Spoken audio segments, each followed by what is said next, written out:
ఇవన్నీ ఇక చెప్పకుండా జగన్ సినిమా అయిపోయింది, అందుకనే ఎమ్మెల్యేలు కూడా ఇప్పుడు వదిలేస్తూ ఉన్నారు, ఎమ్మెల్యేలు మార్చేస్తూ ఉన్నారు అని చెప్పేసి అంటారు. అరే దమ్ము ఉండాలి, దేనికైనా దమ్ము ఉండాలి. అరే నీకు బాగోలేదురా, నువ్వు ఆగరా అని చెప్పే దమ్ము నీ చంద్రబాబు నాయుడు 14 ఏళ్ళు ఎప్పుడైనా చేశాడా? ఎప్పటికప్పుడు మాయ మాటలు చెప్పడం, లేకపోతే ఆయన్ని నమ్మించి అప్పుడు చివరి దాకా నామినేషన్ చివరి రోజు దాకా ఆయన్ని ఆఫీస్లో కూర్చోబెట్టుకుని ఎవడికో టికెట్ ఇచ్చి పంపడం తప్పితే 6 నెలల ముందు నీకు బాగలేదు నువ్వు కూర్చో అంటే ఎవడన్నా ఎంతమంది వెళ్తున్నారు? ఎవడ అవసరాలు మారాడు పార్టీ మారి వెళ్తున్నాడు. ఇవాళ నిజంగా జగన్మోహన్ రెడ్డి గారికి సినిమా అయిపోతే నీకే అంత సినిమా ఉంటే పవన్ కళ్యాణ్ కాళ్ళు పట్టుకోవడం ఎందుకు పవన్ కళ్యాణ్ కాళ్ళు పట్టుకోవాలి? వెళ్ళి మోడీ అమిత్ షా కాళ్ళు ఎందుకు పట్టుకోవాలి? వాళ్ళని ఎందుకు కలుపుకోవాలి? అది అయిపోయిన తర్వాత ఇంతమంది వాళ్ళని ఎందుకు పట్టుకోవాలి? ఒక ప్రశాంత్ కిషోర్ని ఎందుకు మేము చీకొట్టి ప్రశాంత్ కిషోర్ని ఎందుకు తెచ్చుకోవాలి? సునీల్ కొనుగోలుని ఎందుకు తెచ్చుకోవాలి?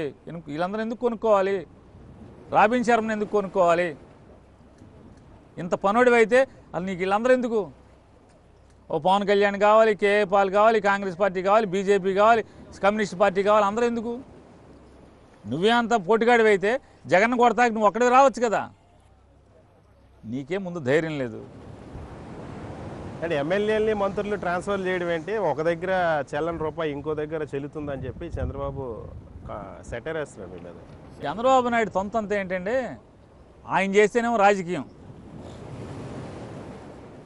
ఆయన చేస్తేనేమో ఆయన ఇల్లు వెలిగితేనేమో పండగ, ఆయన చేస్తే పెద్ద రాజకీయ వ్యూహం. అబ్బో అపార అనుభవం 40 ఏళ్ళ ఇండస్ట్రీ. ఎంతమందిని మార్చాడు? మీకు లెక్కలు చెప్పమంటారా? ఎన్ని నియోజకవర్గాలు ఎంతమందిని మార్చాడు?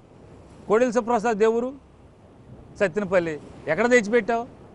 మరి అక్కడ సరుకు అయిపోయినాడు, ఇక్కడ గట్ట పనికి వచ్చాడు నీకు సత్తెనపల్లిలో. పీతల సుజాత ఏ ఊరు? పాలకొల్లు ఎక్కడ పెట్టావు? చింతలపూడి పెట్టావు. అక్కడ సరుకు అయిపోతే ఇక్కడ ఎందుకు పెట్టావు?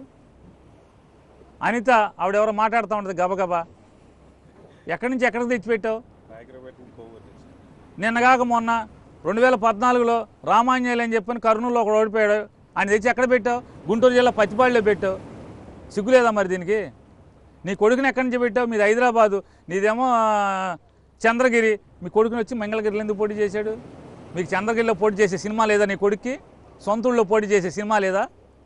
మరి అక్కడ చెల్లంది ఇక్కడ ఎట్లా చెల్లుద్దని పెట్టావు? ఇక్కడ నీదే ఊరు చంద్రగిరి అయితే కుప్పం ఎట్టా వచ్చావు? అంటే ఈ రాష్ట్రంలో చంద్రబాబు చేసిన వన్నెలు చిన్నులు ఇన్నున్నాయి. అతను చేస్తేనేమో ఓహో రాజకీయ వ్యూహం, అపార రాజనీతిజ్ఞుడి, చాణుక్యుడు. ఈ జగన్మోహన్ రెడ్డి గారు చేస్తేనేమో అక్కడ చెల్లపోతే ఇక్కడ చెల్లదు.